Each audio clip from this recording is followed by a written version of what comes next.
전 세계가 서울 광화문으로 미친 듯이 몰려들었습니다. 명동 호텔들은 석 달 전에 이미 예약이 마감됐고 광화문 인근 편의점들은 평소 발주량의 수백 배를 준비했습니다. 190개국이 넷플릭스로 생중계를 지켜봤고 경복궁 500년 역사 위에 세워진 무대 앞에서 전 세계가 한국어로 함께 노래했습니다. 그런데 참으로 기이한 현상이 벌어지고 있어요. 오랫동안 K-팝을 일시적 유행이라고, 깊이 없는 모방이라고 무시해온 일본 언론이 지금 이 광경 앞에서 말을 잃었습니다. 금발의 유럽인이 한국어로 노래하고, 히잡을 두른 중동 소녀가 한국어로 노래하고, 남미 청년이 한국어 가사를 외워서 떼창하는 장면을 보며 충격에 빠진 거죠. 자기 나라 젊은이들이 그 군중 속에 아무렇지 않게 섞여 보라색 응원봉을 흔들고 있었으니까요. 도대체 이 광화문의 밤이 세계를 어떻게 바꿔놓은 걸까요? 지금 시작합니다. 한국 최고라고 댓글을 남겨주세요. 여러분의 구독과 좋아요는 아주 큰 힘이 됩니다. 저는 나카지마 케니치입니다. 일본 최대 방송사 문화부 수석 논설위원으로 일하고 있죠. 평론가 경력만 30년입니다. 제 칼럼은 매주 금요일 오후 6시에 올라갔는데 구독자가 20만 명이었어요. 제가 주로 다루는 주제는 일본 대중문화였습니다. 아이돌, 드라마, 영화 같은 거죠. 그 중에서도 제가 20년 동안 일관되게 주장해온 게 하나 있었어요. K-팝은 J-팝의 아류다. 일본이 먼저였습니다. 아이돌 그룹 시스템, 팬 미팅 문화, 굿즈 판매 전략 이런 것들 전부 일본이 만든 거예요. 한국은 그걸 배워간 겁니다. 배운 쪽이 원조를 넘어설 수는 없잖아요. 그게 제 신념이었습니다. 2004년부터 같은 이야기를 써왔어요. K-팝은 깊이가 없다. 상업적 포장만 화려할 뿐이다. 일시적 유행에 불과하다. 22년 동안 똑같은 주장을 반복했죠. 그런데 이번 주 금요일은 달랐습니다. 편집실에서 책상 치는 소리가 들렸어요. PD가 들고 온 서류 뭉치가 바닥에 흩어지면서 항해 전화 기록지가 펼쳐졌죠. 123건이었습니다. 하루 만에 들어온 항이었어요. 저는 의자에서 일어나지 않았습니다. 항해 전화쯤은 예상했거든요. 그럴 필요가 없다고 생각했죠. PD는 30대 초반으로 제 아들뻘이었는데 숨을 고르더니 말했어요. 선배님, 이번엔 심각합니다. 광고주 3곳이 압력을 넣고 있어요. 저는 식어버린 커피를 한 모금 마시면서 대답했습니다. 압력. 사실을 쓴 건데 무슨 압력이야. PD가 또 다른 서류를 꺼냈어요. 광화문 공연 취재 지시서였습니다. 제 이름이 박혀 있었죠. 3월 21일 저녁 서울 광화문에서 열리는 BTS 공연이었어요. 직접 가서 보시고 리포트 써주세요. 왕복 항공권이랑 숙소는 예약했습니다. 저는 그 서류를 밀어내면서 말했어요. 왜 내가 가야 하는데? 젊은 애들 보내면 되잖아. PD가 고개를 저었습니다. 선배님이 가셔야 해요. 선배님 칼럼이 문제니까요. 선배님이 직접 확인하셔야 한다고 위에서 결정했습니다. 저는 노트북을 덮었습니다. 대화가 끝났다는 신호였죠. 하지만 PD는 움직이지 않았고 마지막으로 한마디 더 했어요. 거부하시면 연재 중단입니다. 30년 경력의 연재 중단이라니요. 말이 안 되는 협박이었지만 PD 얼굴은 진지했습니다. 농담이 아니었어요. 저는 가방을 챙겼습니다. 다음 날 오후 한에다 공항 출국장에 섰을 때 이상한 광경이 펼쳐졌어요. 서울행 게이트 3곳이 연달아 있었는데 오후 2시, 3시, 4시 출발편이 전부 만석이었거든요. 3대의 비행기가 전부 서울로 향하고 있었습니다. 그리고 그 줄에 선 사람들을 봤어요. 보라색이었습니다. 보라색 티셔츠, 보라색 가방, 보라색 모자를 한 10대 여학생들이 100명도 넘게 줄을 서 있었어요.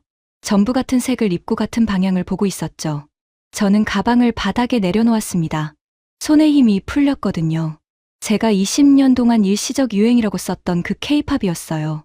저 아이들 전부가 그 유행을 쫓아 서울로 가고 있었습니다. 일본 아이들이요. 그때 익숙한 얼굴이 보였어요. 제 방송사 후배 기자였습니다. 20대 후반 여성인 야마다 씨였죠. 문화부 신입이었는데 그 친구도 보라색 가방을 들고 줄에 서 있었어요. 저는 다가가서 불렀습니다. 야마다 씨, 여기서 뭐해? 그 친구가 고개를 돌려서 저를 봤다가 다시 앞으로 돌렸어요. 대답이 없었습니다. 저는 다시 불렀죠. 야마다 씨. 그러자 이어폰을 빼더니 차갑게 말했어요. 저한테 말 거시는 거예요? 아는 사람한테 하는 말투가 아니었습니다. 저는 당연하다는 듯이 대답했죠. 당연하지. 내가 누군지 알잖아. 그 친구가 웃었어요. 비웃음이었습니다. 알죠. 나카지마 선배님. K-팝은 모방이라고 쓰신 분. 주변 10대들이 저를 쳐다봤어요. 시선이 따가웠습니다. 저는 한 걸음 물러섰고 야마다 씨는 이어폰을 다시 꽂았어요. 대화가 끝났다는 뜻이었죠. 저는 제 게이트로 돌아와서 무거워진 가방을 다시 들었습니다. 탑승이 시작됐어요. 비행기 안도 마찬가지였습니다. 보라색 일색이었죠. 젊은 사람들이 흥분한 목소리로 떠들면서 한국어를 연습하는 소리가 들렸어요. 저는 창가 자리에 앉아서 노트북을 열었습니다. 제 칼럼 폴더를 열었어요.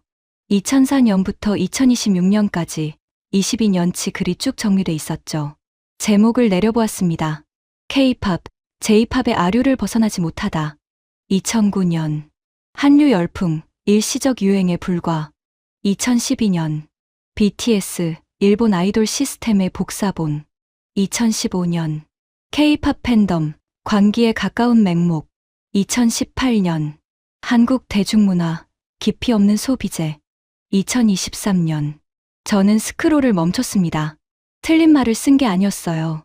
사실이었거든요. J-팝이 먼저였고 K-팝은 나중이었습니다. 배운 쪽이 원조를 넘어설 수는 없죠. 그게 제 신념이었어요. 비행기가 이륙했습니다. 도쿄 야경이 점점 멀어지더군요. 저는 노트북을 덮고 창밖을 봤습니다. 구름 위였어요. 아무것도 보이지 않았죠. 옆자리 10대가 한국어 단어장을 펼쳤어요. 형광펜으로 밑줄 그은 단어들이 보였습니다. 사랑해요. 보고 싶어요. 고마워요. 저는 눈을 감았습니다. 서울까지 2시간 30분이었어요. 비행기가 인천공항에 도착했을 때는 저녁 7시였습니다. 입국 수속을 마치고 지하철을 탔어요. 공항철도는 깨끗했고 조용했는데 좌석마다 번호가 붙어 있었고 스크린도어가 설치돼 있었습니다. 저는 창밖을 보면서 서울역까지 갔어요. 명동까지는 걸어갔습니다. 방송사에서 예약해준 호텔이 거기 있었거든요. 거리가 이상했습니다. 저녁 9시가 넘었는데 사람들로 가득했어요. 그런데 들리는 말이 한국어가 아니었습니다. 영어, 중국어, 뭔지 모를 언어들이 뒤섞여 있었죠. 걷는 사람들 10명 중 8명이 외국인이었어요. 호텔 로비에 들어섰을 때 TV가 켜져 있었습니다. 뉴스가 나오고 있었는데 자막이 한국어와 영어로 동시에 떴어요. 앵커가 말하고 있었죠. 3월 첫째 주부터 18일까지 외국인 입국자가 109만 명을 기록했습니다. 전년 동기 대비 33% 증가한 수치입니다. 특히 10대 입국자는 40% 증가했는데요. 21일 광화문 공연의 영향으로 분석됩니다. 화면에 공항 입국장 영상이 나왔어요. 끝없이 이어진 줄, 수화물을 찾는 사람들, 보라색 옷을 입은 젊은이들이 가득했습니다. 프론트 데스크 앞에 줄이 있었어요. 저는 뒤에 섰습니다. 제 앞에 한국인 남성이 서 있었는데 40대쯤 돼 보였죠. 양복을 입고 서류 가방을 들고 있었습니다. 출장객 같았어요. 그 남성이 체크인을 하는 동안 프론트 직원이 웃으면서 말했습니다. 손님, 정말 운이 좋으세요. 저희 호텔 3달 전에 예약 마감됐거든요. 20일 전후로는 빈 방이 하나도 없었습니다. 그리고요, 오늘 체크인하신 분 중에 한국인은 손님이 처음이세요. 나머지는 전부 외국인이십니다. 그 남성이 놀란 듯 물었어요. 전부요? 네. 오늘만 115명 체크인하셨는데 전부 외국인이셨어요. 저는 그 대화를 들으면서 가방끈을 쥐었습니다. 한국인 남성이 체크인을 마치고 떠났고 제 차례가 됐어요. 체크인 부탁합니다. 직원이 웃으면서 여권을 받았습니다. 타자를 치더니 고개를 들었어요. 나카지마 케니치님, 맞으시죠? 예약 확인됐습니다. 방송사에서 예약하신 거죠? 저는 고개를 끄덕이고 키를 받아서 엘리베이터로 갔어요. 문이 열렸을 때 안에 가족이 타고 있었습니다. 금발의 부모와 10대 딸 둘이었어요. 전부 보라색 티셔츠를 입고 있었는데 큰딸이 작은 가방을 들고 있었고 거기서 보라색 응원봉이 삐죽 나와 있었습니다. 저는 구석으로 비켜섰어요. 작은 딸이 노래를 흥얼거렸습니다. 한국어였어요. 발음은 서툴렀지만 멜로디는 정확했죠. 엄마가 딸의 머리를 쓰다듬으면서 뭐라고 말했는데 프랑스어 같았어요. 5층에서 그 가족이 내렸습니다. 복도로 사라지면서도 노랫소리가 들렸어요. 저는 8층에서 내렸습니다. 방은 좁았지만 깨끗했어요. 가방을 침대에 내려놓고 창문으로 가서 커튼을 열었습니다. 명동거리가 내려다 보였어요. 밤 11시였는데 거리가 나처럼 밝았습니다. 간판 불빛, 가로등, 편의점 조명이 전부 켜져 있었고 사람들이 가득했어요. 저는 한참 내려다봤습니다. 거리를 걷는 사람들을 세어보려 했는데 한국인이 몇 명인지 궁금했거든요. 하지만 구분이 안 됐어요. 다들 섞여 있었고 다들 같은 방향으로 걷고 있었습니다. 편의점 앞에 줄이 서 있었어요. 10명쯤 됐을 겁니다. 전부 젊었고 전부 뭔가를 들고 있었죠. 보라색 가방, 보라색 모자, 보라색 뭔가였어요. 저는 휴대폰을 꺼냈습니다. 방송사 PD한테 온 메시지가 있었어요. 내일 일정 확인 부탁드립니다. 오전 10시 광화문 현장 브리핑 있습니다. 저는 메시지를 읽고 휴대폰을 껐습니다. 완전히요. 전원 버튼을 길게 눌러서 화면이 꺼질 때까지 기다렸어요. 그리고 커튼을 쳤습니다. 천천히 잡아당겨서 창문을 완전히 가렸죠. 빛이 차단됐고 거리 소리도 작아졌어요. 방이 어두워졌습니다. 저는 침대에 앉아서 시계를 봤어요. 자정이었죠. 일본과 시차가 없었으니까 도쿄도 자정이었을 겁니다. 옷을 갈아입고 이불을 덮었어요. 눈을 감았습니다. 잠이 안 왔어요. 커튼 틈으로 빛이 새어 들어왔습니다. 아주 가는 선이었지만 천장에 닿아서 번졌어요. 거리 소리도 들렸습니다. 웃음소리, 발자국 소리, 차 지나가는 소리였죠. 저는 천장을 봤습니다. 비행기 안에서 봤던 일본 10대들이 떠올랐어요. 보라색 옷을 입고 한국어 단어장을 펼쳤던 그 아이들이요. 야마다 씨도 떠올랐습니다. 이어폰을 꽂고 저를 무시했던 후배 기자죠. 그리고 프론트 직원이 앞 손님에게 했던 말도 떠올랐어요.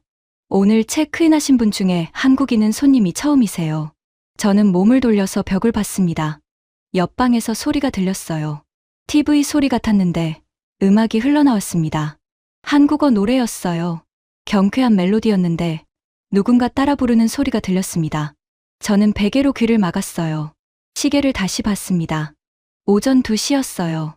잠이 안 왔습니다. 3시간을 뒤척이다가 포기했습니다. 시계는 새벽 5시를 가리키고 있었어요. 저는 옷을 입고 방을 나왔습니다.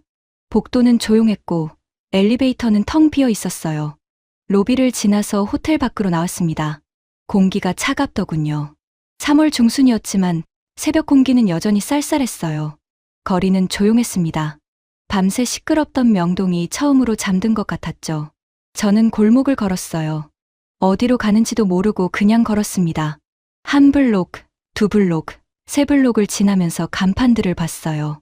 카페, 음식점, 옷가게들이었는데 간판마다 한국어 아래 영어와 중국어가 함께 적혀 있었습니다. 모퉁이를 돌았을 때 불빛이 보였어요. 편의점이었습니다.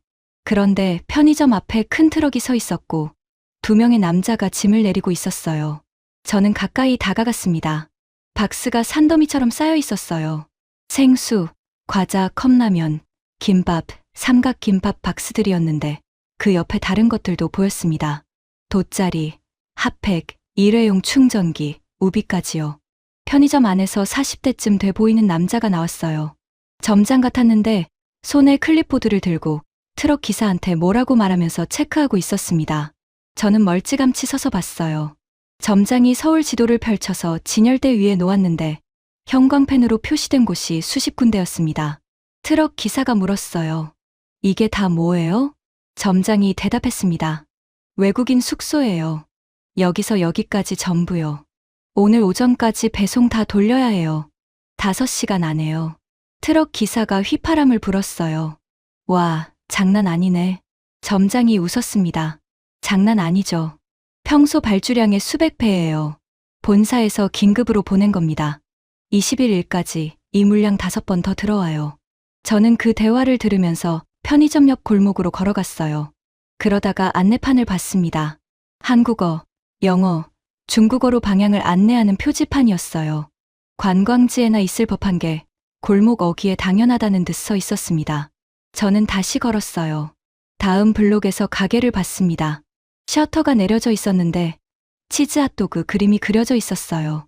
셔터 위쪽에 작게 적혀 있었습니다. 오픈 2016점. 저는 그 앞에서 멈췄어요. 2016년이었습니다. 일본에서 치즈 핫도그가 유행한 건 2022년이었어요. 저도 기사를 쓴 적이 있었거든요. 하라주쿠에 한국 치즈 핫도그 가게가 생겼다. 젊은이들 사이에서 인기다. 그런 내용이었죠. 그런데 한국에서는 2016년에 이미 가게를 열었다는 겁니다. 저는 골목을 더 걸었어요. 설빙이라고 써있는 빙수 가게가 보였습니다. 거기도 작은 글씨로 2013이 적혀 있었어요. 일본에서 한국식 빙수가 유행한 건 2017년쯤이었죠. 4년 차이였습니다. 또요. 호텔로 돌아갔어요. 방에 들어가서 노트북을 켰습니다. 검색창을 열었어요. 치즈 핫도그 원조. 엔터를 쳤죠. 한국 명동에서 시작, 2018년 전국 확산이라고 나왔습니다. 설빙 원조를 검색했어요. 한국 부산에서 시작, 2013년 창업이라고 나왔습니다. 저는 화면을 보다가 검색창에 손가락을 다시 올렸어요. 뭔가를 더 치려고 했는데 멈췄습니다. 치지 않았어요. 손가락을 키보드에서 뗐습니다. 천천히요. 일본에서 유행이라고 소비했던 것들이 전부 한국에서 먼저 시작됐던 겁니다. 4년, 5년, 6년씩 차이가 났어요. 음식만이 아니었죠. 제가 일본 것이라고 당연하게 생각했던 것들이 하나씩 흔들리기 시작했습니다. 저는 노트북 화면을 끄지 않은 채 침대로 갔어요. 누웠습니다. 천장을 봤죠. K-팝은 J-팝의 아류다. 2004년부터 써온 문장이었어요. 그 문장이 머릿속에서 맴돌았는데 이상하게 전처럼 단단하게 느껴지지 않았습니다. 창밖이 밝아오고 있었어요. 해가 뜨기 시작했고 거리에 사람들이 나타나기 시작했습니다. 또 보라색이었어요. 저는 눈을 감았습니다. 감겼어요. 이번엔요. 오전 10시에 호텔 로비에서 택시를 탔습니다. 광화문까지는 15분 거리였어요. 차 안에서 창밖을 봤는데 거리마다 사람들이 걷고 있었습니다. 전부 같은 방향이었어요. 광화문 쪽으로요. 보라색 옷을 입은 사람들이 대부분이었죠. 택시 기사가 말했습니다. 21일 되면 이거보다 100배는 더 할 겁니다. 지금은 구경 나온 사람들이에요. 저는 대답하지 않았어요. 그냥 창밖을 봤습니다. 광화문 광장에 도착했을 때 경찰 차단선이 쳐져 있었어요. 프레스 출입증을 보여주고 안으로 들어갔습니다. 광장이 달라져 있었어요. 무대가 서 있었습니다. 거대한 무대였는데 경복궁을 정면으로 바라보는 위치에 설치돼 있었어요. 높이가 5m는 넘어 보였고 폭은 40m쯤 됐을 겁니다. 하지만 제 시선을 끈 건 무대가 아니었어요. 경복궁이었습니다. 광화문에서 흥례문, 흥례문에서 근정문까지 이어지는 길이 전부 조명으로 연결돼 있었거든요. 세 개의 홍해문이 빛으로 이어져 있었습니다. 왕의 길이라고 불리는 그 길이요. 저는 무대 앞에 서서 경복궁을 봤어요. 500년 전 조선의 왕들이 걸었던 그 길 위에 지금 조명, 케이블이 깔려 있었고 스피커가 설치돼 있었고 카메라 크레인이 서 있었습니다. 스태프들이 움직이고 있었어요. 수십 명이었는데 그들이 외치는 소리가 들렸습니다. 영어였어요. 조명 왼쪽으로 옮겨. 2번 게이트 케이블 확인해. 여기 전력 더 필요해. 저는 가까이 다가갔습니다. 미국인, 독일인, 프랑스인으로 보이는 외국인 스태프들이 조명 장비를 옮기고 있었어요. 그들 사이에서 한국인 스태프 한 명이 영어로 지시하고 있었습니다. 30대 초반으로 보이는 남자였는데 클립보드를 들고 외국인 스태프들한테 정확하게 지시하고 있었죠. 외국인들이 고개를 끄덕이면서 움직였습니다. 저는 그 장면을 카메라로 찍었어요. 그때 누군가 제 옆에 섰습니다. 한국인 여성이었는데 30대 후반쯤 돼 보였어요. 목에 스태프 출입증을 걸고 있었습니다. 일본 분이세요? 저는 고개를 끄덕였어요. 네, 취재 왔습니다. 그 여성이 웃으면서 말했습니다. 궁금하신 거 있으시면 물어보세요. 저 무대 감독이에요. 저는 잠시 망설이다가 물었습니다. 저기, 경복궁을 저렇게 쓰는 건 괜찮은 건가요? 무대 감독이 경복궁을 바라봤어요. 왕의 길 말씀하시는 거죠? 원래는 안 돼요. 문화재청 허가가 엄청 까다롭거든요. 근데 이번엔 특별히 허가받았어요. 3개월 동안 협의했습니다. 왜요? 제 목소리가 조금 높아졌어요. 무대 감독이 저를 봤습니다. 왕의 길이거든요. 광화문에서 근정전까지 이어지는 그 길이요. 왕이 걸었던 길 위에서 한국을 대표하는 아티스트가 노래한다는 컨셉이에요. 역사와 현재를 연결하는 거죠. 저는 아무 말도 하지 못했습니다. 무대 감독이 계속 말했어요. 일본도 황궁 있잖아요. 근데 거기서 콘서트 한다고 상상해보세요. 가능할까요? 저는 고개를 저었습니다. 불가능했어요. 일본 황궁은 신성한 곳입니다. 아이돌 콘서트를 거기서 한다는 건 상상조차 할 수 없는 일이었죠. 무대 감독이 웃었어요. 저희도 처음엔 불가능하다고 생각했어요. 근데 문화재청이 허가해줬어요. 역사를 박제하지 말고 살아 숨쉬게 하라고요. 500년 전 왕들도 이 길을 걸으면서 백성들한테 보였잖아요. 지금도 마찬가지라고요. 저는 카메라를 들었습니다. 경복궁을 향해서요. 세 개의 홍해문이 프레임 안에 들어왔고 그 사이로 조명 케이블이 보였고 무대가 보였습니다. 셔터를 눌렀어요. 한 장, 두 장, 세 장. 그러다가 멈췄습니다. 파인더 속에서 경복궁과 무대가 겹쳐 보였거든요.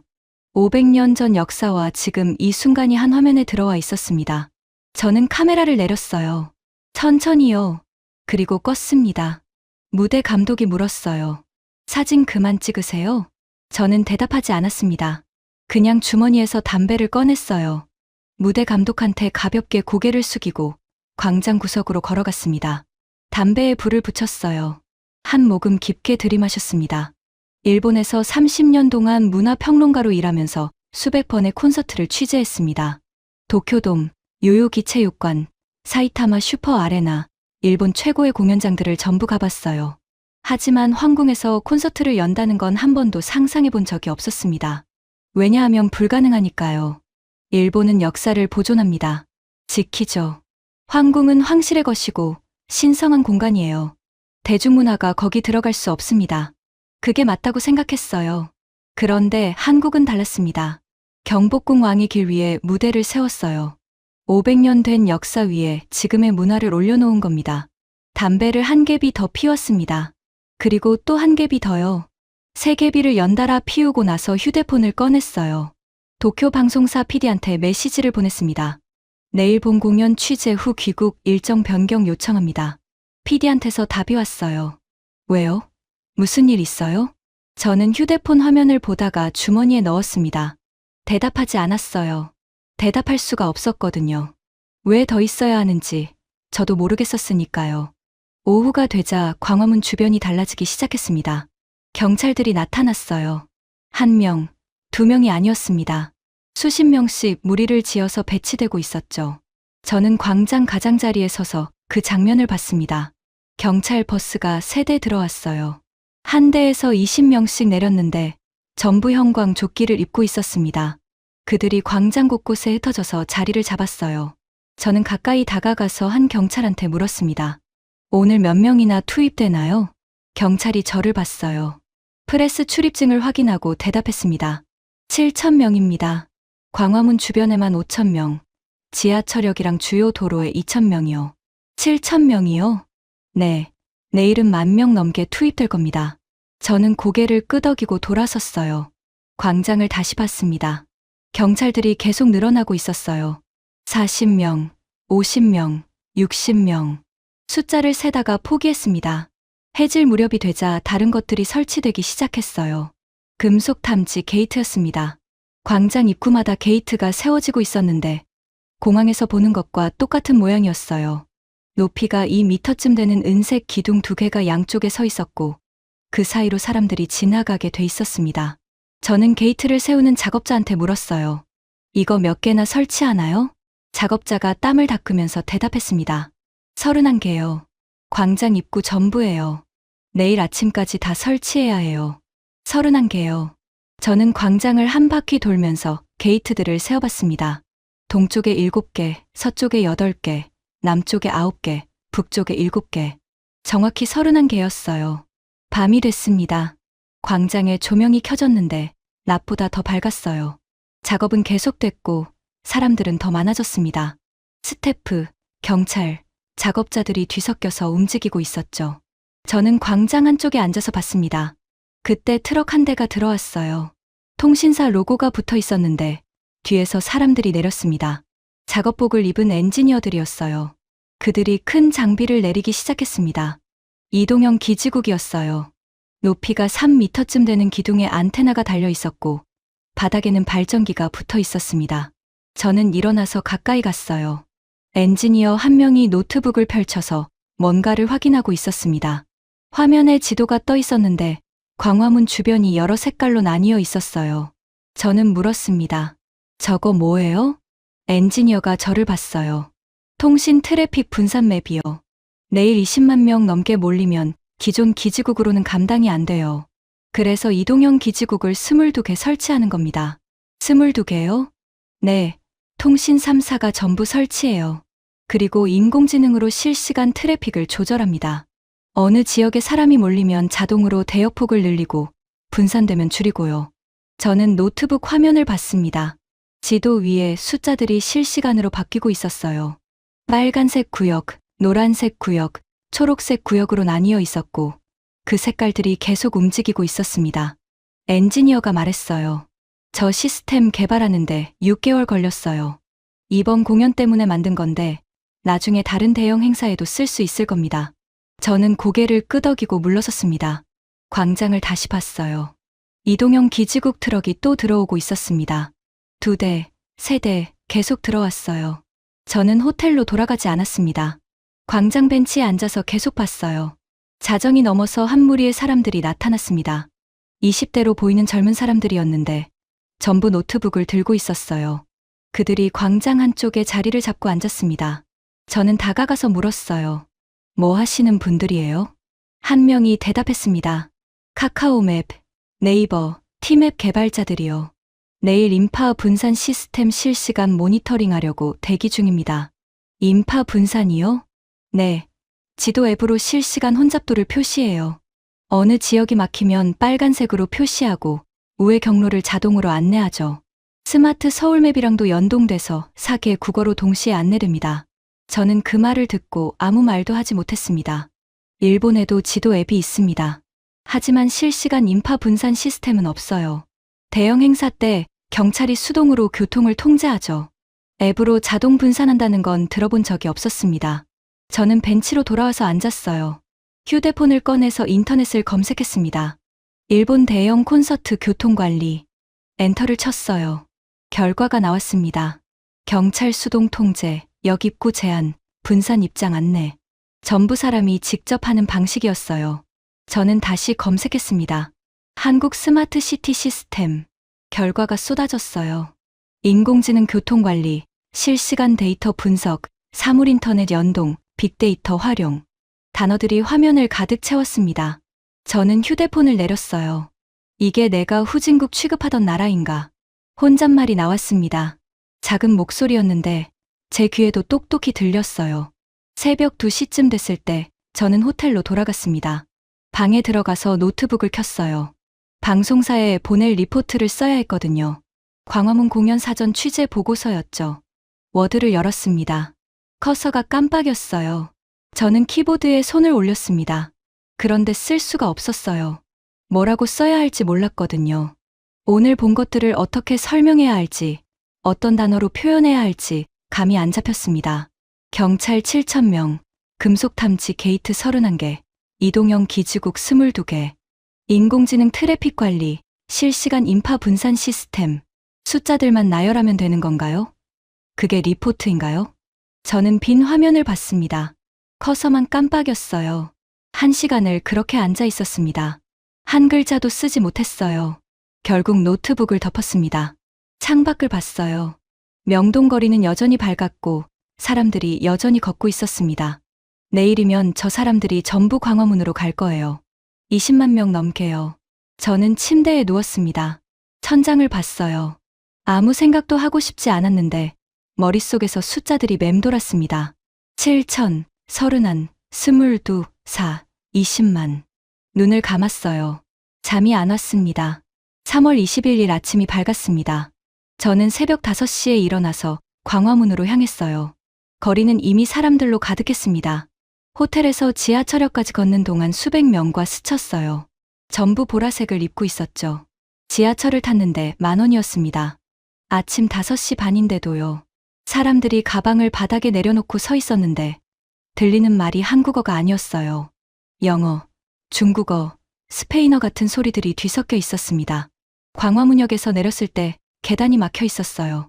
사람들이 천천히 한 줄로 올라가고 있었는데 경찰이 속도를 조절하고 있었습니다. 1분에 100명씩만 올라가게 하고 있었어요. 저는 프레스 출입증을 보여주고 다른 계단으로 올라갔습니다. 지상으로 나왔을 때 숨이 막혔어요. 사람이었습니다. 광화문 광장이 사람으로 가득 차 있었어요. 아침 6시인데도 이미 수만 명이 자리를 잡고 앉아 있었습니다. 돗자리를 펴고 간식을 꺼내놓고 응원봉을 흔들면서요. 저는 광장 가장자리를 따라 걸었습니다. 금발 여성들이 보였어요. 셋이서 돗자리에 앉아 있었는데 편의점 봉지를 옆에 두고 김밥을 먹고 있었습니다. 한 명이 웃으면서 뭐라고 말했는데 영어였어요. 미국인 같았죠. 그 옆에는 히잡을 쓴 여성들이 있었습니다. 둘이서 휴대폰을 보면서 뭔가를 확인하고 있었는데 화면에 한국어가 보였어요. 공연 시간표였습니다. 저는 계속 걸었어요. 흑인 남성 2명이 보였습니다. 키가 크고 덩치가 좋았는데 보라색 티셔츠를 입고 앉아 있었어요. 한 명이 응원봉을 켜서 흔들었는데 빛이 보라색으로 번졌습니다. 남미계로 보이는 청년들도 있었어요. 5명이서 원을 그리고 앉아서 노래를 부르고 있었는데 한국어였습니다. 발음은 어색했지만 가사는 정확했어요. 저는 멈춰 섰습니다. 백인, 흑인, 중동계, 남미계, 동남아시아계. 전 세계에서 온 사람들이 여기 모여 있었어요. 그들이 전부 같은 색 옷을 입고 같은 응원봉을 들고 같은 노래를 부르고 있었습니다. 저는 가방에서 카메라를 꺼냈어요. 파인더를 들여다봤습니다. 프랑스어로 말하는 10대들이 보였어요. 중국어로 대화하는 가족들이 보였고 태국어로 웃는 친구들이 보였습니다. 그 사이사이에 일본인들도 섞여 있었어요. 일본인 여고생 4명이 돗자리에 앉아 있었습니다. 전부 보라색 옷이었는데 그들 옆에 프랑스 가족이 앉아 있었고 그 옆에 중국인 커플이 있었어요. 세 그룹이 서로 말을 주고받고 있었습니다. 저는 셔터를 누르지 못했어요. 그냥 파인더 안을 봤습니다. 오전 9시쯤 됐을 때 편의점 앞을 지나갔습니다. 줄이 서 있었어요. 20명쯤 됐는데 전부 외국인이었습니다. 맨 앞에 금발 남성이 서 있었는데 점원한테 뭐라고 말하고 있었어요. 저는 가까이 다가갔습니다. 금발 남성이 서툰 한국어로 말하고 있었어요. 김밥 2개 주세요. 그리고 물 4개. 점원이 웃으면서 김밥을 집어서 봉지에 담았습니다. 물 4개도요. 남성이 고맙다는 듯 고개를 숙였어요. 그 다음 사람은 흑인 여성이었습니다. 이 사람도 한국어로 주문했어요. 삼각김밥 있어요? 점원이 냉장고를 가리켰습니다. 여성이 가서 삼각김밥 3개를 집어왔어요. 저는 편의점에서 나와서 지하철역 방향으로 걸었습니다. 역 입구에 큰 안내판이 서 있었어요.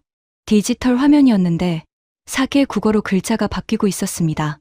한국어, 영어, 중국어, 일본어였죠.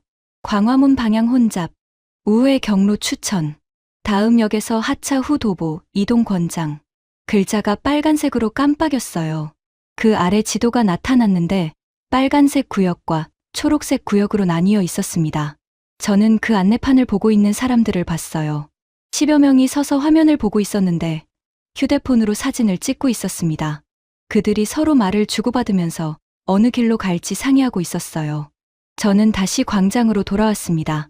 정오가 됐을 때 광장은 완전히 가득 찼어요. 더 이상 빈자리가 없었습니다.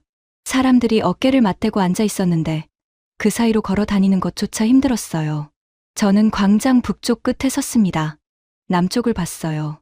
사람의 바다였습니다. 보라색 바다요. 수만 명이 보라색 옷을 입고 앉아 있었어요. 그들이 응원봉을 흔들 때마다 보라색 물결이 일었습니다. 파도처럼요. 저는 가방에서 수첩을 꺼냈어요. 펜을 들고 뭔가를 쓰려고 했는데 손이 멈췄습니다. 뭘 써야 할까요? 숫자를 쓸까요? 몇만 명이라고요? 그게 이 장면을 설명할 수 있을까요? 저는 수첩을 덮었습니다. 그때 옆에서 일본어가 들렸어요. 저는 고개를 돌렸습니다. 일본인 여성 3명이 서 있었는데 전부 20대였어요. 보라색 가방을 들고 있었고 카메라로 광장을 찍고 있었습니다. 한 명이 말했어요. 대단하다. 이렇게 많을 줄은 몰랐어. 다른 한 명이 대답했습니다. 도쿄돔하고는 비교가 안 되네. 여기가 몇 배는 더 큰 것 같아. 세 번째가 웃으면서 말했어요. 그리고 여기 일본인만 있는 게 아니잖아. 전 세계에서 왔어. 저는 그 대화를 듣고 발걸음을 옮겼습니다. 도쿄돔이요. 일본 최대 공연장입니다. 5만 5천 명을 수용하죠. 저는 거기서 수십 번 콘서트를 취재했어요. 일본 아이돌 전성기 때였습니다. 90년대 후반부터 2000년대 초반까지요. 그때 도쿄돔을 가득 채운 건 일본인들이었어요. 전부요. 외국인은 거의 없었습니다. 하지만 여기는 달랐어요. 저는 다시 광장을 봤습니다. 중화권 41%, 미주와 유럽 29%, 동남아 26%. 프론트 직원이 말했던 숫자들이 떠올랐어요. 그 숫자들이 지금 제 눈앞에 있었습니다. 사람으로요. 저는 혼잣말을 했어요. 규모가 다르다. 작은 목소리였는데 제 귀에 똑똑히 들렸습니다. 일본 아이돌 전성기하고는 규모가 다르다. 차원이 다르다. 저는 그 자리에 서서 한참을 봤습니다. 해가 기울기 시작했어요. 오후 5시였습니다. 공연 시작까지 3시간 남았죠. 광장은 여전히 가득했고 사람들은 여전히 노래를 부르고 있었습니다. 저는 카메라를 다시 들었어요. 이번엔 셔터를 눌렀습니다. 저녁 7시가 되자 광장에 조명이 켜지기 시작했습니다. 무대 양쪽에 세워진 조명탑에서 빛이 쏟아졌어요. 하얀 빛이었는데 광장 전체를 비추면서 나처럼 밝아졌습니다. 사람들이 환호성을 질렀어요. 저는 광장 서쪽 프레스 구역에 자리를 잡았습니다. 카메라를 설치하고 삼각대를 펼치고 렌즈를 확인했어요. 주변에 다른 기자들도 20명쯤 있었는데 전부 똑같이 준비하고 있었습니다. 7시 30분쯤 됐을 때 경복궁에 불이 들어왔어요. 광화문이 먼저 밝아졌습니다. 홍해문 안쪽에서 노란 빛이 새어나왔는데 천천히 강해지면서 문 전체를 비췄어요.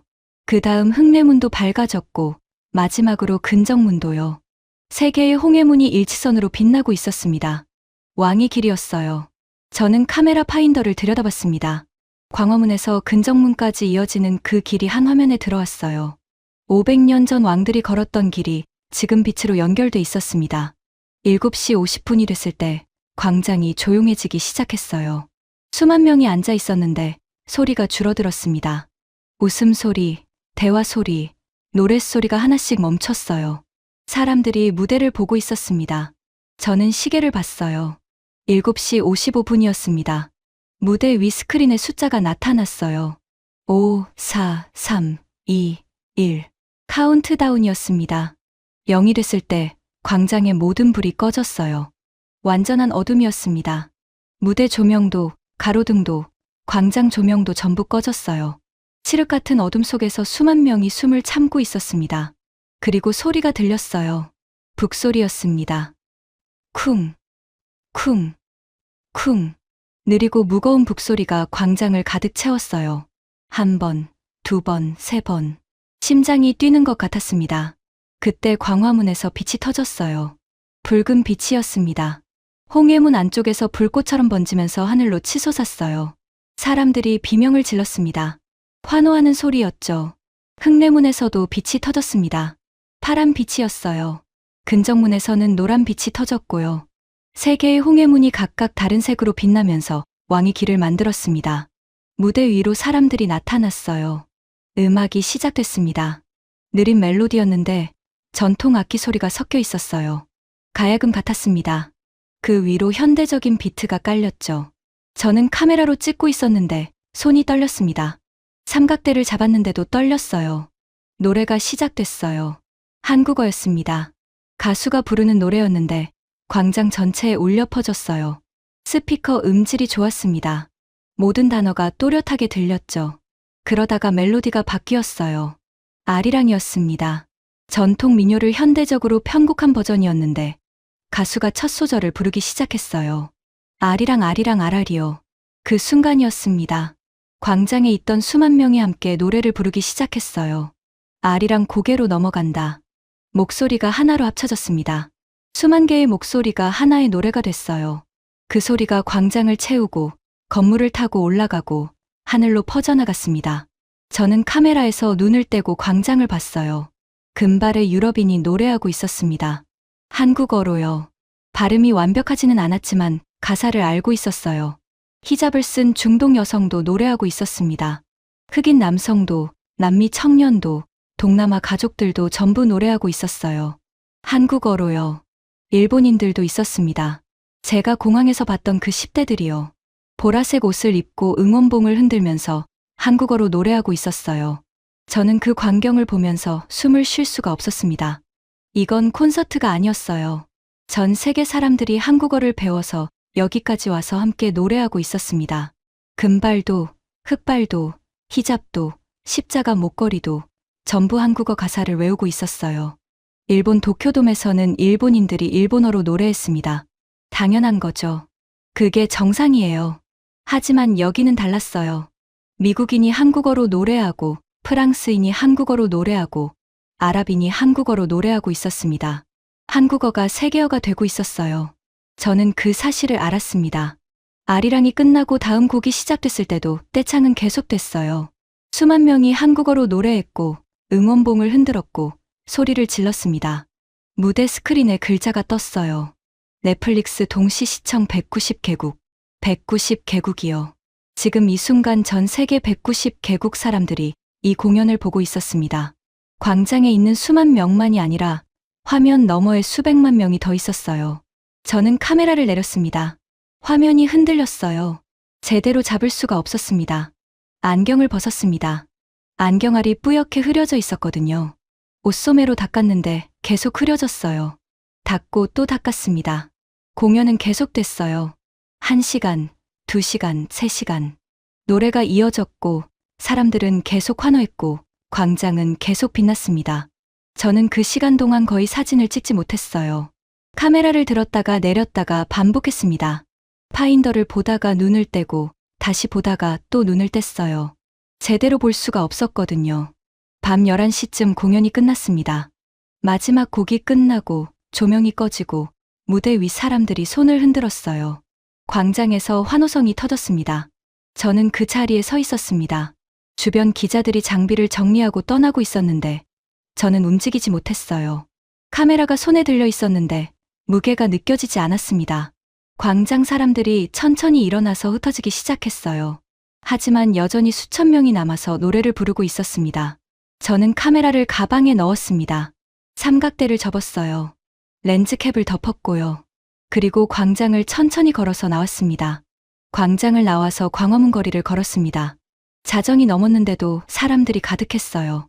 공연이 끝났지만 아무도 집으로 가지 않고 있었습니다. 거리 곳곳에서 노래가 들렸고 웃음소리가 들렸고 응원봉 빛이 반짝이고 있었어요. 저는 천천히 걸었습니다. 어디로 가는지도 모르고 그냥 걸었어요. 편의점 앞을 지났는데 여전히 줄이 서 있었습니다. 20명쯤 됐을 거예요. 전부 젊은 사람들이었고 전부 흥분한 표정이었죠. 그들이 서로 공연 이야기를 하면서 웃고 있었어요. 저는 그 앞을 지나쳐서 세종대로 쪽으로 걸었습니다. 가로수 아래 벤치가 있었어요. 저는 거기 앉았습니다. 가방을 옆에 내려놓고 카메라를 꺼냈어요. 액정 화면을 켰습니다. 오늘 찍은 사진들을 넘겨봤어요. 광장에 모인 사람들, 보라색 옷을 입은 외국인들, 응원봉을 흔드는 손들, 무대 위 조명, 경복궁 홍해문. 사진이 200장쯤 있었는데 반은 흔들려 있었습니다. 저는 사진 넘기기를 멈췄어요. 카메라를 끄고 가방에 넣었습니다. 고개를 들었을 때 누군가 저를 보고 있었습니다. 일본인 여고생 3명이었어요. 전부 17, 8세쯤 돼 보였습니다. 보라색 티셔츠를 입고 있었고 응원봉을 들고 있었어요. 그들이 제게서 5m쯤 떨어진 곳에 서 있었는데 한 명이 제 쪽을 가리키면서 뭐라고 말하고 있었습니다. 저는 그냥 앉아 있었어요. 3명이 이쪽으로 걸어왔습니다. 천천히요. 제 앞에서 멈췄어요. 가장 앞에 선 여학생이 저를 봤습니다. 그리고 손에 들고 있던 종이를 펼쳤어요. 프린트 용지였습니다. 저는 그 종이를 봤어요. 제 사진이 박혀 있었습니다. 방송사 홈페이지에 올라가 있는 프로필 사진이었죠. 그 아래 제목이 적혀 있었어요. K-팝, J-팝의 아류를 벗어나지 못하다. 나카지마 케니치. 제 칼럼이었습니다. 2009년에 쓴 글이요. 여학생이 떨리는 목소리로 말했습니다. 나카지마 선생님 맞으시죠? 저는 대답하지 못했어요. 그냥 종이를 봤습니다. 여학생이 계속 말했어요. 선생님 칼럼 읽었어요. 이것만이 아니에요. 다른 것들도 전부요. 20년 동안 쓰신 거 전부 찾아서 읽었어요. 저는 고개를 들어서 그 학생을 봤습니다. 눈물이 흐르고 있었어요. 3명 전부요. 볼에 눈물이 흐르고 있었는데 닦지 않고 그냥 서 있었습니다. 여학생이 프린트 용지를 흔들면서 말했어요. 선생님이 틀렸어요. K-팝은 모방이 아니에요. 깊이 없는 게 아니에요. 일시적 유행도 아니고요. 제 입이 열렸습니다. 하지만 소리가 나오지 않았어요. 여학생이 울면서 말했습니다. 저는 선생님 칼럼 때문에 오랫동안 숨어서 좋아했어요. 부끄러운 줄 알았거든요. 일본 문화 평론가가 K-팝은 가짜라고 했으니까요. 그래서 친구들한테도 말 못했어요. 옆에 있던 다른 학생이 말했어요. 저도요. 저도 숨어서 들었어요. 선생님 같은 분이 그렇게 쓰시니까 제가 잘못된 걸 좋아하는 줄 알았어요. 3번째 학생도 울면서 말했습니다. 근데 오늘 봤어요. 여기 온 사람들 봤어요. 전 세계에서 왔어요. 전부 똑같이 좋아하고 있었어요. 저희만이 아니었어요. 첫 번째 여학생이 프린트 용지를 구겼습니다. 손으로 꽉 쥐었어요. 선생님이 틀렸어요. 20년 동안요. 저는 벤치에서 일어났습니다. 다리에 힘이 없었는데 억지로 일어섰어요. 여학생들을 봤습니다. 그 아이들이 울고 있었어요. 제 때문에요. 제가 쓴 글 때문에 20년 동안 숨어서 좋아해야 했던 아이들이요. 저는 입을 열었습니다. 미안하다. 목소리가 갈라졌어요. 미안하다. 내가 너희들이 맞다. 여학생들이 더 세게 울기 시작했어요. 3명이 서로 껴안으면서 울었습니다. 저는 가방에서 녹음기를 꺼냈어요. 방송사 리포트용으로 가지고 다니는 녹음기였습니다. 빨간 버튼을 눌렀어요. 녹음이 시작됐죠. 녹음기를 입 가까이 들고 말했습니다. 나카지마 케니치입니다. 3월 21일 자정 서울광화문에서 최종 리포트를 보냅니다. 21번 들이마셨어요. K-팝은 일본 문화의 모방이 아니었습니다. 나는 20년간 틀렸습니다. 여학생들이 울음을 멈추고 저를 봤어요. 저는 계속 말했습니다. 오늘 광화문에서 본 것은 콘서트가 아니었습니다. 한국어가 세계어가 되는 순간이었습니다. 190개국 사람들이 한국어로 노래하고 한국 문화를 사랑하고 한국 역사를 함께 느끼고 있었습니다. 녹음기를 든 손이 떨렸어요. 이것은 일시적 유행이 아닙니다. 이것은 문화의 이동입니다.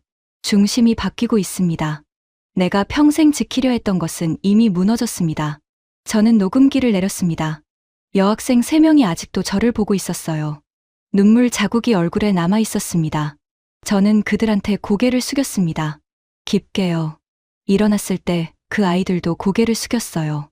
저는 돌아서서 걷기 시작했습니다. 몇 걸음 갔을 때 뒤에서 목소리가 들렸어요. 선생님, 고맙습니다. 저는 뒤돌아보지 않았습니다. 그냥 손을 들어서 흔들었어요. 계속 걸었습니다. 세종대로를 따라 걸었는데 사람들이 여전히 거리에 있었어요. 벤치에 앉아서 이야기하고 편의점 앞에서 음료수를 마시고 지하철역 입구에서 사진을 찍고 있었습니다. 저는 그들 사이를 지나서 걸었어요. 그러다가 한 가족을 봤습니다. 한국 어르신 부부였어요. 70대쯤 돼 보였는데 손주로 보이는 10대 소년과 함께 걷고 있었습니다. 할아버지가 지팡이를 짚고 있었고 할머니가 손주 손을 잡고 있었어요. 3명이 천천히 걸으면서 무언가 이야기하고 있었습니다. 손주가 오늘 공연 이야기를 하고 있었는데 할아버지가 웃으면서 고개를 끄덕이고 있었어요. 저는 그 뒷모습을 봤습니다. 전쟁 폐허에서 시작한 세대요. 아무것도 없던 나라를 여기까지 만든 사람들이요. 오늘 이 축제의 토대를 놓은 세대였습니다. 그들이 모퉁이를 돌아서 사라졌어요. 저는 다시 녹음기를 들었습니다. 빨간 불이 여전히 깜빡이고 있었어요. 아직 녹음 중이었죠. 녹음기에 대고 마지막으로 말했습니다. 한국은 더 이상 우리의 학생이 아닙니다. 끝. 빨간 버튼을 눌러서 녹음을 멈췄어요. 녹음기를 주머니에 넣고 하늘을 봤습니다. 서울 밤하늘이었어요. 별은 보이지 않았지만 도시의 불빛이 빛나고 있었습니다.